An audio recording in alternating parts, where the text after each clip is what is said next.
شوف الكلام الجارح اللي ظهر للاسف مع البعض، وتهجم على اعضاء الاتحاد الكويتي لكرة القدم، وقال فيهم ما قال بشار في الخمر. فالكل اصبح طرزان حاليا، واصبحنا احنا خونه، واحنا ضد مصلحه الكويت، واحنا كويتيين، واحنا ويبد ان نحاكم. انا واعوذ بالله من كلمه انا، خلي يجرؤ واحد فيهم ويقول لي منو عضو مجلس إدارة الهيئة العامة للرياضة اللي سرب مسجات ادعى أنه هو عضو في الاتحاد الكويتي لكرة القدم للتشويش على أعضاء الاتحادات المحلية في الكونغرس.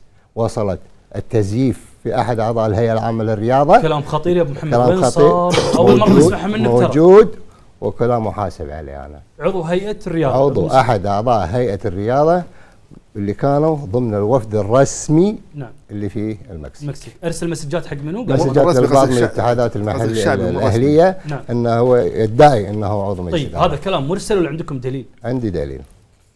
تقدمون شكوى؟ لا، ما راح اقدم شكوى، انا ما لي حق اني اقدم شكوى. مجلس الاداره راح ينظر في هذا الامر ويرفع للمكتب التنفيذي القرار المقاضاه هذا الشخص او عدم مقاضاته.